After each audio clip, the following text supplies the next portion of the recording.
आदाब नाज़रीन, तेलंगाना एक्सप्रेस में आपका सवाल है। मैं हूं हसन इरफान। सबसे पहले एक नजर आज की हम सुर्खियों पर। सुर्खियों के पेश करदा है मखदूम ब्रदर्स, पत्थरगट्टी चारमीनार रोड हैदराबाद।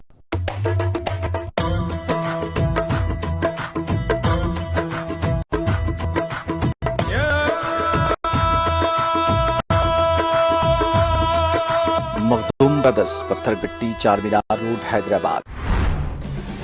महात्मा गांधी की तौहीन करने वाले बदकिस्मत वाकयात का किया जा रहा है मुशाहिदा। जद्दोजहद आजादी की कुर्बानियों से नई नस्ल को वाकिफ करवाना है जरूरी। हैदराबाद के HICC में हिंदुस्तान की आजादी की डायमंड जुबली तकारीब का आगाज। वजीर आला KCR ने परचम कुशाई के बाद किया खिताब।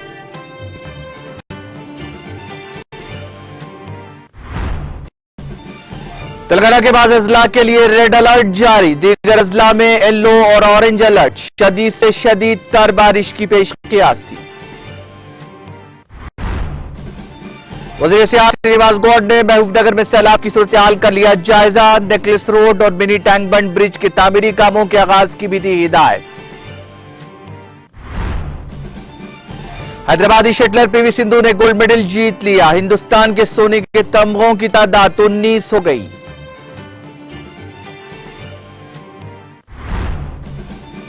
अपोजिशन की जबरदस्त मुखालिफत के दरमियान तबानाई तरमीमी बिल लोकसभा में पेश। बिल किसानों और आम लोगों के मफाद में नहीं, अपोजिशन कायदीन का रद्द-ए-अमल। राज्यसभा के अरकान ने चेयरमैन राज्यसभा को किया विदा। वजीर आजम ने कहा नौजवानों के रहनुमा हैं वेंकैया नायडू।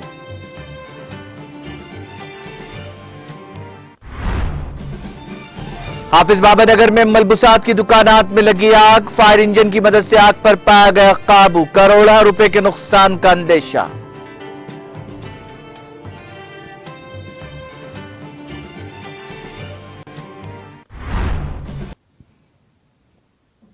और अब खबरें तफसील से। वजीर आला के चंद्रशेखर राव ने अपने गहरे दुख का इजहार करते हुए कहा कि हम सब महात्मा गांधी की बेइज्जती करने के अफसोसनाक वाकयात का मुशाहिदा कर रहे हैं, जिन्हें एक आलमगीर इंसान कहा जाता है। HICC में आजादी की डायमंड जुबली की इफ्तिताही तकरीब से खिताब करते हुए वजीर आला ने कहा कि आज के हिंदुस्तान को आजाद होने में काफी वक्त लगा। किसी भी मुल्क को आबाद होना पड़ता है। कई तरह के उतार चढ़ाव, दबाव, मुल्क की सालिमियत और शक्ल पाने में बहुत वक्त लगता है। इसके पीछे बहुत मेहनत की गई और कई तरह के दानिश्वर और नजरियात सबकी आमेजिश रही। जिस दिन हिंदुस्तान को आजादी मिली वो बड़ी अजीब सूरत हाल थी। उस वक्त तकरीबन 584 ममलुकतें थी जिन पर बादशाहों की हुकूमत थी। महात्मा गांधी, वल्लभ भाई पटेल, जवाहरलाल नेहरू और दीगर ने इन सबको राजी करने के लिए बहुत मेहनत की। ताहम इसके लिए कुर्बानियां भी अहमियत रखती हैं। उन्होंने कहा कि हम रियासत तेलंगाना को कुछ हद तक बेहतर करने में कामयाब हुए हैं। रियासत बनने की जद्दोजहद के 8 सालों के दौरान हम लोगों की तरफ से जो मौका दिया गया उससे इस्तेफादा करने और कुछ बुनियादी इंफ्रास्ट्रक्चर फराहम करने में कामयाब रहे। वज़ीर आला ने कहा कि अभी बहुत ज्यादा पेशरफ्त होनी बाकी है। ये एक तल्ख हकीकत जिसे हम सबको कबूल करना चाहिए कि जब तक मुल्क में गुर्बत है यकीनन बदअमनी जारी रहेगी। हमारे माशरे से अमन, भाईचारा और खुशहाली तभी आएगी जब गुर्बत का खात्मा होगा। ये सबको मिलना चाहिए। लोगों की तवक्कुआत मुतवक्किल सतह पर नहीं पहुंची। वज़ीर आला KCR ने जद्दोजहद आज़ादी में महात्मा गांधी की खिदमत की सताइश की। उन्होंने कहा कि हिंदुस्तान बहुत सी कुर्बानियों और बहुत सी जद्दोजहद आज़ादी हासिल करने के बाद 75 सालों से खुद मुख्तारी के साथ आगे बढ़ रहा है। 15 अगस्त को 75 साल मुकम्मल हो जाएंगे। हिंदुस्तान में नस्लें बदल रही हैं, नई नस्लें आ रही हैं और नई नस्ल को मालूम नहीं कि उन्होंने जद्दोजहद आज़ादी के दौरान क्या कुर्बानियां दी थीं। उन्होंने कहा कि नई नस्ल को वक्तन फवक्तन आगाह करना पुरानी नस्ल का फरीजा है। KCR ने कहा कि आज़ादी किसी भी मुल्क के लिए एक नाकाबिल यकीन मौका है। हिंदुस्तान की आज़ादी भी एक तवील जद्दोजहद थी। यह जद्दोजहद तकरीबन 1.5 सदी तक जारी रही। बहुत से बुजुर्गों ने नवाबादियाती हुक्मरानों के खिलाफ मुख्तलिफ तरीकों से जंग लड़ी और नाकाबिल यकीन कुर्बानियां दी। इस मौके पर परचम कुशाई अंजाम दी।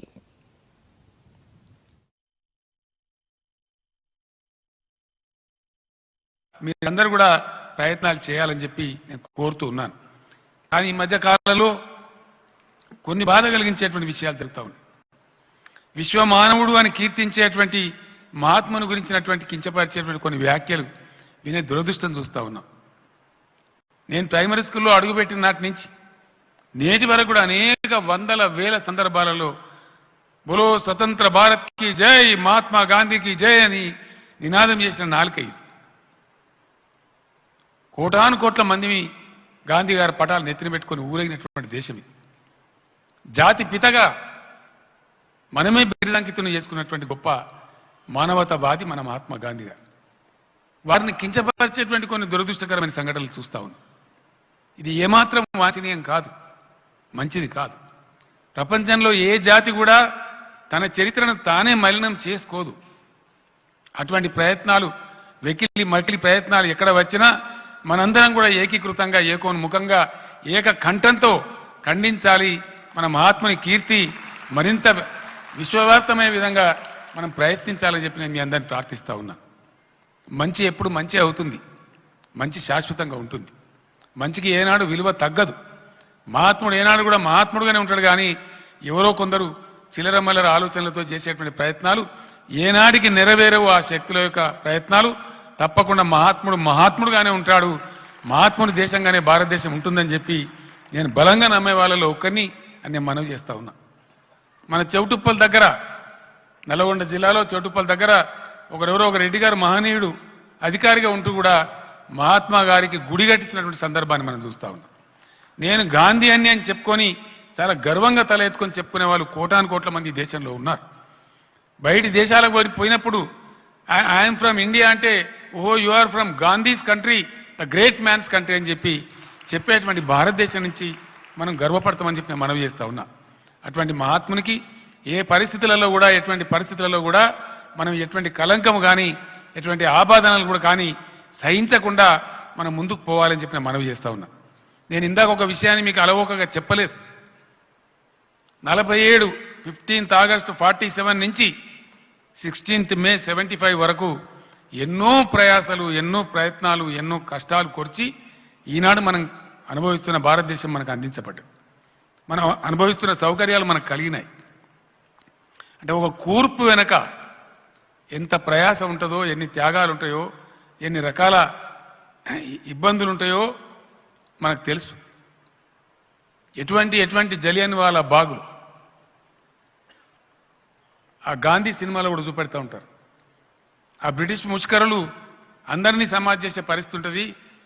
మీరు జుండుకే జుండు ఏక్ తరఫ్ మజ్జావు అని చెప్తారు. జుండు అంటే గ్రూప్ అంతా ఒక దిక్కు బొక్కడు 4 దిక్కులో బొమ్మన్నా కూడా మేము భయపడం, సమస్య లేదని చెప్పి పోయి గుండుకు ఎదురుగా గుండెని పెట్టి పోరాడినటువంటి జలియన్ వాలా బాగ్ ఉదంతం మనం చూసినాం.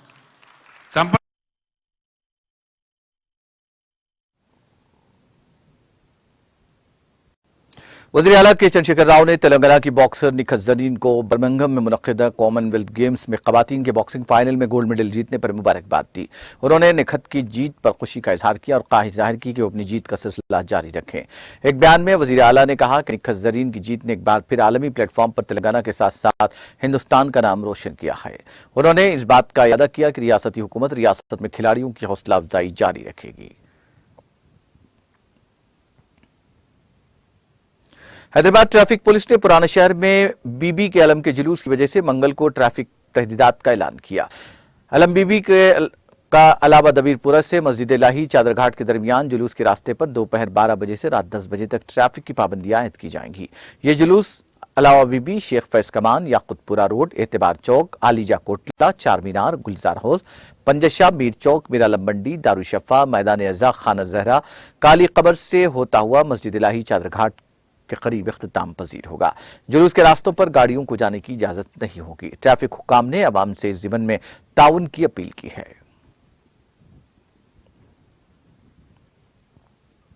तेलंगाना पुलिस कांस्टेबल्स का इम्तिहान एक हफ्ते के लिए मुलतवी कर दिया गया है। Telangana state level police recruitment board ने ऐलान किया कि जो इम्तिहान इस माह की 21 तारीख को मुनक्किद होने वाले थे वो 28 तारीख को मुनक्किद किया जाएगा। बोर्ड ने तजवीज़ पेश की कि उम्मीदवार इस माह की 18 तारीख से हॉल टिकट डाउनलोड कर सकते हैं। बताया जाता है कि तकनीकी वजूहात की वजह से पुलिस कांस्टेबल के इम्तिहान को एक हफ्ते के लिए दोबारा शेड्यूल किया जा रहा है। बताया जाता है कि तकनीकी वजूहात की बिना पर पुलिस कांस्टेबल के इम्तिहान को एक हफ्ते के लिए रीशेड्यूल किया जा रहा है। मालूम हुआ है कि कल रियासत भर में SI के इब्तदाई इम्तिहानात मुनक्किद किए गए। हैदराबाद मेट्रोलॉजिकल सेंटर ने कहा कि पीर और मंगल को तेलंगाना में शदीद से शदीद तर बारिश होगी। आदिलाबाद, कुमरम भीम, आसिफाबाद, मंचिरियाल, नीरमल, जगतियाल और भूपालपल्ली अजला में भारी से बहुत ज्यादा बारिश होने का इम्कान है और इस जिमन में रेड अलर्ट जारी कर दिया गया है। वहीं निजामाबाद, राजन्ना, सिरसिला, करीमनगर, पेद्दापल्ली, मुलुग, भद्राद्री, कोत्तागुड़म और सिद्दीपेट अजला के लिए ऑरेंज अलर्ट जारी किया गया है, जबकि खम्मम, महबूबाबाद, वरंगल, हनुमकुंडा, रंगारेड्डी, विकाराबाद, संगारेड्डी, मेदक, महबूबाबाद में येलो अलर्ट जारी किया गया है। नागर कर्नूल और नारायणपेट अजला हैदराबाद मेट्रोलॉजिकल सेंटर के अहदेदारों ने बताया कि कई मकामात पर 30 से 40 किलोमीटर फी घंटे की रफ्तार से हवा चलने का इम्कान है। मंगल को कुमरम भीम, आसिफाबाद, मंचिरियाल, जगतियाल, करीमनगर, पेद्दापल्ली, जयशंकर, भूपालपल्ली, मुलुग, भद्राद्री, कोत्तागुड़म, नलगुंडा, महबूबाबाद, हनमकुंडा और वरंगल अजला में भारी से भारी बारिश के लिए ऑरेंज अलर्ट जारी किया गया है। निजामाबाद, जगतियाल, राजन्ना, सिरसिला, करीमनगर, सिद्दीपेट, संगारेड्डी, मेदक, कामारेड्डी, महबूबनगर और नारायणपेट अजला के लिए येलो अलर्ट जारी किया गया है। मौसम की पेशगोई के मुताबिक कई अजला में गरज चमक के साथ 30 से 40 किलोमीटर फी घंटे की रफ्तार से हवाएं चलने का इम्कान है।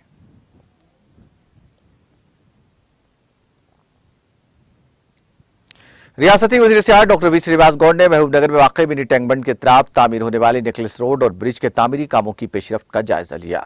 उन्होंने अहदेदारों को हुक्म दिया कि वो मिनी टैंक बंड के इर्द गिर्द बनने वाले नेकलेस रोड और पुल का काम बिला किसी रोक टोक फौरी तौर पर शुरू करें। कबलजी अलमास फंक्शन हॉल के करीब सैलाब की सूरत हाल का उन्होंने जायजा लिया। उन्होंने म्यूनसिपल अफसरान को हिदायत दी कि वो इस बात को यकीनी बनाए कि नशीबी इलाकों के लोगों को परेशानी न हो। म्यूनसिपल चेयरमैन और अहदेदार इस मौके पर मौजूद थे।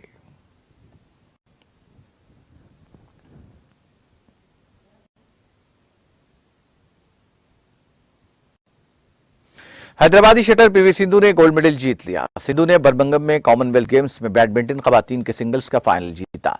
कनाडा ने मिशेल ली के खिलाफ मैच 15-21, 13-21 के स्कोर से जीतकर तमगा जीत लिया। इसके साथ ही हिंदुस्तान के सोने के तमगों की तादाद 19 हो गई है। सिंधु ने पहले गेम में मुकम्मल गलबा दिखाया।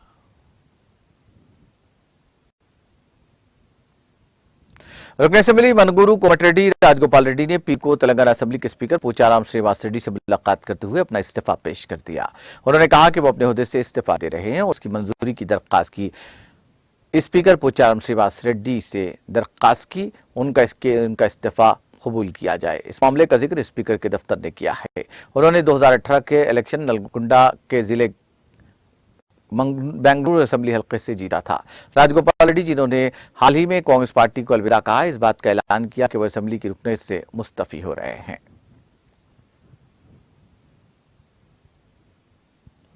वज़ीर आला के चंद्रशेखर राव की हिदायत के मुताबिक जश्न आज़ादी की डायमंड जुबली तकारीब के सिलसिले में आज TNGOs यूनियन हैदराबाद के जिला सदर डॉक्टर SM हुसैनी मुजीब की क़ियादत में नामपल्ली गृह कल्पा दफ्तर पर एक पोस्टर की रस्मी इजरा अमल में आई, जिसमें तकरीबन 800 मुलाजमीन हिंदुस्तानी कौमी परचम के साथ नामपल्ली से शहीदान तेलंगाना यादगार तक मार्च करेंगे। इस मौके पर मीडिया से बात करते हुए उन्होंने मुलाजमीन के साथ प्रोग्राम मुनक्किद करने की इजाजत देने पर हैदराबाद के जिला कलेक्टर और पुलिस एहलकारों का खुसूसी शुक्रिया अदा किया। तेलंगाना के रियासती वज़रा मोहम्मद महमूद अली, वी श्रीनिवास गौड़, गंगुला कमलाकर, मरकजी यूनियन के सदर M राजेंद्र और जनरल सेक्रेटरी प्रताप इस माह की 11 तारीख को मुनक्किद होने वाली रैली में बतौर खास शिरकत करेंगे।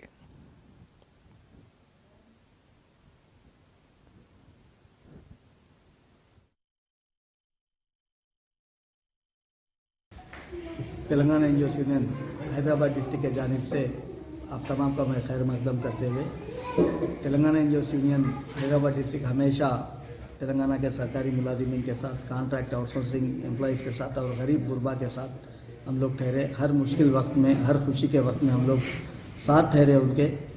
और ये हिंदुस्तान के जो 75 साल मुकम्मिल हो गए हम आज़ादी मिलकर, तो इस 75 साल की खुशी मनाने के लिए कई प्रोग्राम्स हमारे हर दिल अजीज़ चीफ मिनिस्टर जनाब KCR साहब और दीगर लोग भी एक अपील किए थे, तो उसको मद्देनज़र रखते हुए तेलंगाना यूनियन हैदराबाद डिस्ट्रिक्ट 11 तारीख के दिन बहुत बड़ा जलसा हम लोग मुनक्किद किए, जो कलकत्ता में हम लोग करीब 200 फीट का 200 मीटर का झंडा ऑर्डर भी किए। इंशाल्लाह कल वो झंडा आ रहा है और सरकारी मुलाजिमीन और कॉन्ट्रैक्ट आउटसोर्सिंग एम्प्लॉइज़ करीब 1000 से 2000 लोग यहाँ पर 11 तारीख के दिन सुबह में 11:30 बजे हम लोग जमा होंगे। सब लोग सफ़ेद कपड़े पहनेंगे, सफ़ेद शर्ट्स पहने का ड्रेस कोड रखे हैं हम लोग। तो यहाँ पर झंडे का आज होगा, जनगण मन पढ़ा जाएगा। उसके बाद झंडे को सैल्यूट कर कर यहाँ से सरकारी मुलाजिमीन या शहीदों के स्मारक तक जो हमारे पुलिस कंट्रोल रूम बने हैं तो वहाँ तक हम लोग जाएंगे। और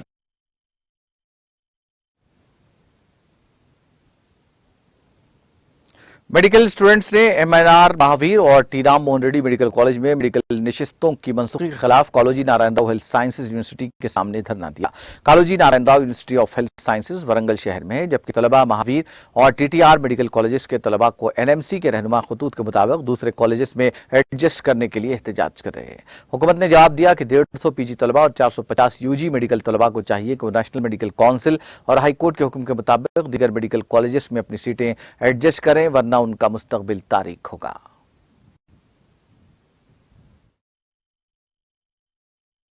క్యాన్సిల్ అయ్యి 3 నెలలు అవుతుంది। మేము హైకోర్టును ఆశ్రయించాము। హైకోర్టు వాళ్ళు 4 వీక్స్లో మమ్మల్ని రీలొకేట్ చేయాలి అని ఆదేశించారు।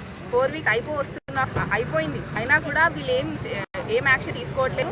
కనీసం మమ్మల్ని కలిసి వాళ్ళ సైడ్ నుంచి మాకు ఏం చేస్తామన్న ఈ టైంలోపు అయిపోతుందని కానీ మాకు చెప్పట్లేదు। 3 మంత్స్ అయిపోతుందంటే ఇంకొన్ని నెలలైతే ఫస్ట్ ఇయర్ కూడా అయిపోతుంది, అయినా కూడా ఏం తీసుకోవట్లేదు। మా పీజీ స్టూడెంట్స్ వెళ్ళి సెంట్రల్ మినిస్టర్ గారిని కలిసారు, సెంట్రల్ హెల్త్ మినిస్టర్ గారిని కలిసారు, ఎన్ఎంసీ వాళ్ళని కూడా కలిసారు। వాళ్ళ నుంచి ఏమొస్తుంది మాకు ఇన్ఫర్మేషన్ అంటే అక్కడ నుంచి యూనివర్సిటీకి ఆల్రెడీ పంపించేశారు ఏం చేయాలి అనేది, రీలొకేట్ ఎలా చేయాలి అనేది కూడా ఇన్స్ట్రక్షన్స్ ఇచ్చినా కూడా వీళ్ళకి ఫాలో అవ్వట్లేదు। కేవలం నిర్లక్ష్యం చేస్తున్నారు। ఎందుకు చేస్తున్నారు మా మెడికల్ స్టూడెంట్స్ పట్ల ఇట్లా అనేది మాకు అర్థం అవ్వట్లేదు। ఇప్పటికి 4 వీక్స్ అయితే గడిచిపోయింది, ఇప్పుడైనా కలవాలి కదా మమ్మల్ని। 4 వీక్స్ గడిచిన తర్వాత వచ్చినది కలవాలి కదా। ద్వారా వచ్చారు కాబట్టి వెంటనే వేరే కాలేజీల్లో వీరిని రీఅలొకేట్ చేయమని చెప్పారండి। అయితే మేము అనేకమైన సార్లు అన్ని దగ్గరికి మేము ప్రతి ఒక్కరి దగ్గర బీసీ గారి దగ్గరికి వచ్చాం। మరి లాస్ట్ మంత్ ఇదే నెల 8వ తారీఖున ఇక్కడ అందరం కూర్చుని మేము ధర్నా చేసాం। మరి 2 చేతులు జోడించి మిమ్మల్ని కోరుకునేది ఏంటంటే, మరి మా మిగతా కాలేజీలు మా పిల్లలతో పాటు సీట్లు తెచ్చుకున్న మిగతా కాలేజీ పిల్లలందరూ కాలేజీలకు వెళ్ళి చక్కగా చదువుకుంటున్నారు। మా పిల్లలు మాత్రం ఇంటి దగ్గర ఉండి ఏ టైంలో ఎలా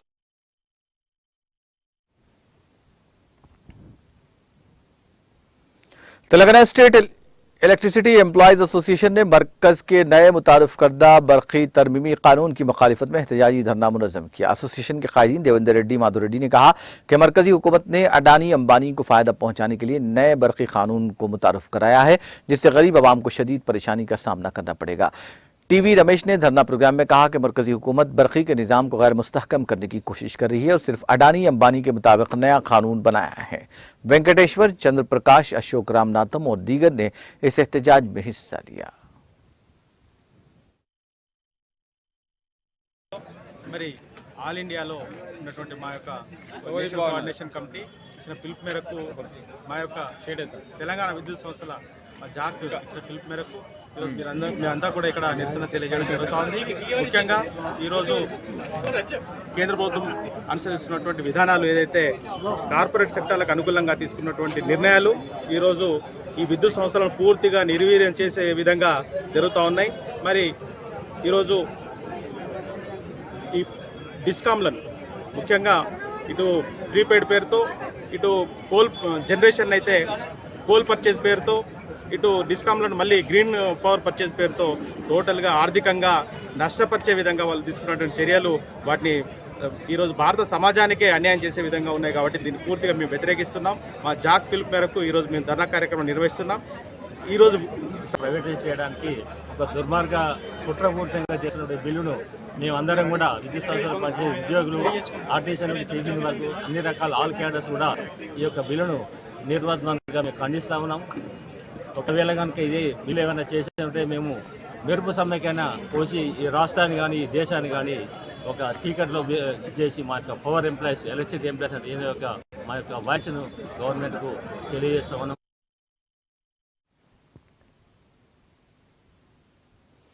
हनुमकुंडा टीआरएस डिस्ट्रिक्ट ऑफिस में तेलंगाना बिल्डिंग कंस्ट्रक्शन यूनियन का इजलास लेबर लीडर डी चंद्रम की सदारत में मुनक्किद हुआ। इस इजलास में इस बात का तयख्खुन दिया गया कि तामीराती मजदूरों को 10 लाख मोटरसाइकिलें फराहम की जाएंगी।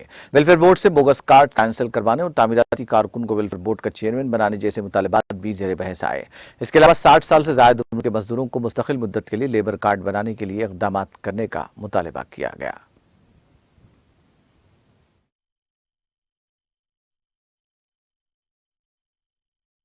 సమావేశం ఏంటంటే వరంగల్ జిల్లాలో అతి త్వరలోనే పెద్ద మహాసభ తయారు చేయబోతున్నాం కాబట్టి మాకున్న డిమాండ్ల మీద ఇవాళ పింఛన్లు కానీ మా రైతుల్లాగా ఇవాళ బీమా ఇచ్చిర్రు అన్నట్టు మాకు కూడా బీమా ఉన్నది, కాకపోతే 6,30,000 ఉంది కాబట్టి కానీ 10 లక్షలు కావాలని డిమాండ్.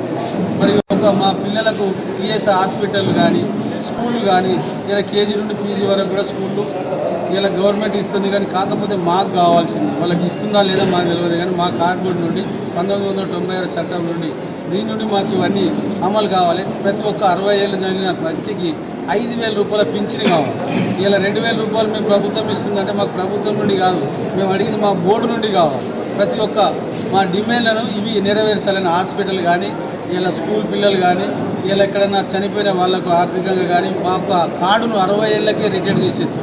కాబట్టి కార్మికుడు నార్మల్గా చనిపోతే అంటే మామూలుగా ఏదో ఆరోగ్యం బాగలేక చనిపోతే 1,30,000 ఇస్తాను, దాన్ని 5 లక్షలకు పెంచాలని, మరి అదేవిధంగా యాక్సిడెంటల్లో చనిపోతే 6,30,000 ఇస్తాను, దాన్ని 10 లక్షలకు చేయాలని ఒకటే మేము కోరుకునేది.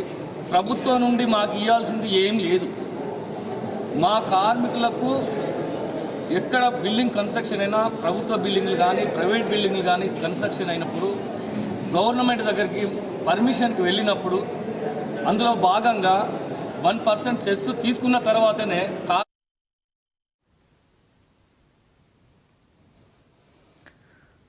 हनुमकुंडा जिले में बैंक असासों के तहफ़्फ़ुज़ का मुतालबा करते हुए डीसीसीबी के अमले ने धरना मुनज़्ज़म किया। कॉलेजी सेंटर पर मुनक़िदा धरने के दौरान मीडिया से बात करते हुए डीसीसीबी अमले ने इन लोगों के खिलाफ कार्रवाई का मुतालबा किया जो आरबीआई के उसूलों के खिलाफ खानगी अफराद को लीज पर बैंक की इमारत देने की कोशिश कर रहे हैं।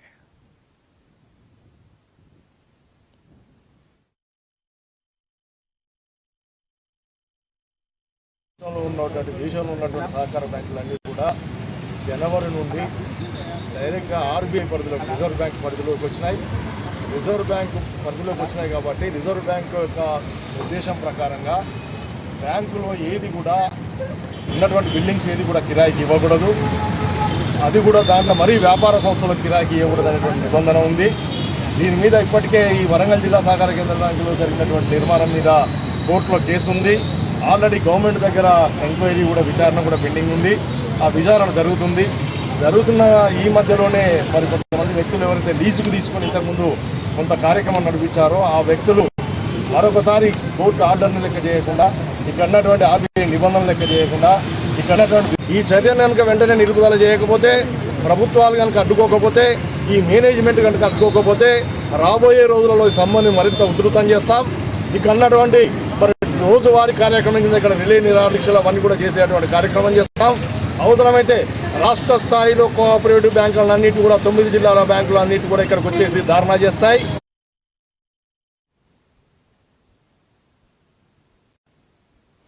राजेंद्र नगर पुलिस हदूद में वाक़ हिमायत सागर में एक शख्स के डूबने के नतीजे में मौत वाक़ हो गई। बताया जाता है कि हिमायत सागर में देवा नामी शख्स जो पेशे के एतबार से ऑटो ड्राइवर बताया गया है तफरी की गर्ज से पहुंचा और यहाँ खाना खाया, ताहम वो हिमायत सागर में पानी के तेज बहाव के दौरान गर्काब हो गया। लेकिन मुतौफ़ी की बेवा का कहना है कि उसके शौहर का कत्ल कर दिया गया। चुनांचे उसके शौहर के साथ मजीद 5 अफराद भी मौजूद थे जिन्होंने उसके साथ शराब नोशी की और बाद में उसका कत्ल कर दिया और हिमायत सागर में नाश को फेंक दिया। बीवी वेंकटम्मा ने कहा कि उसका शौहर रात को वापस नहीं आया। मैंने अपने शौहर को कई बार फोन किया, तब मुसलसल फोन बंद आ रहा था और मैं मुकाम वारदात पहुंच गई। राजेनगर पुलिस ने गोताखोरों की मदद से नाश को पानी से बाहर निकाला और इस ज़िम्मन में एक मुकदमा दर्ज करते हुए तहक़ीक़ात का आगाज कर दिया।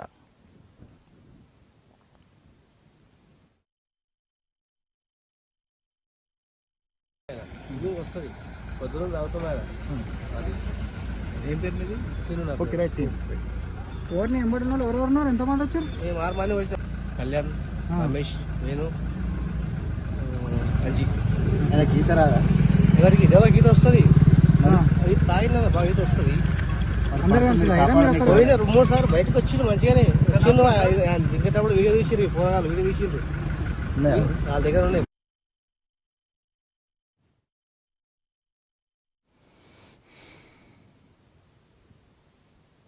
कंचनबाग पुलिस स्टेशन के हुदूद में वाक़ हाफिज बाबा नगर में हबीब किड्स वेयर, हाउसरी और साज डिजाइनर जो यहाँ की बड़ी और मशहूर दुकानात के तौर पर मशहूर हैं, आग लगने की वारदात पेश आई। मुकामी लोगों ने बंद दुकान से धुआं उठते हुए देखा और फायर ब्रिगेड को इस बात की इत्तला दी। फायर ब्रिगेड की 2 गाड़ियों ने फौरी तौर पर मुकाम वारदात पहुंचकर आग पर काबू पा लिया। पुलिस को शुबा है कि शॉर्ट सर्किट इसकी वजह हो सकती है। ऐसा लगता है कि इस हादसे में लाखों रुपए की इमलाक का नुकसान हुआ हो, लेकिन बाज़ ज़राए से करोड़ों रुपए का नुकसान बता रहे हैं। कॉर्पोरेटर चंद्रान गुट्टा अब्दुल वहाब ने बताया कि इस वाक़े में करोड़ों रुपए का नुकसान हुआ है।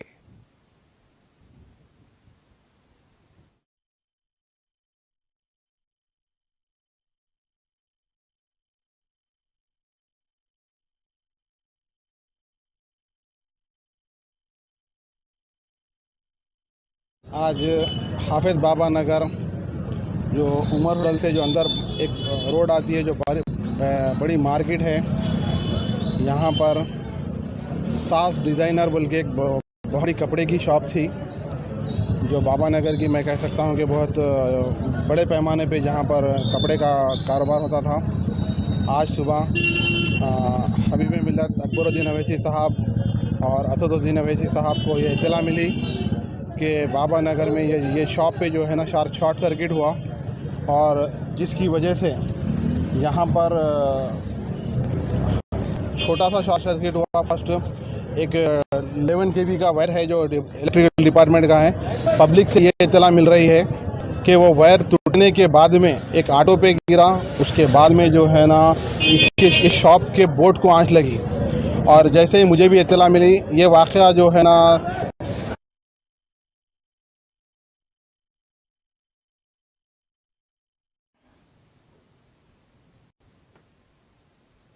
तेलंगाना एक्सप्रेस में वक्त ब्रेक का, ब्रेक के बाद भी खबरों का सिलसिला जारी रहेगा।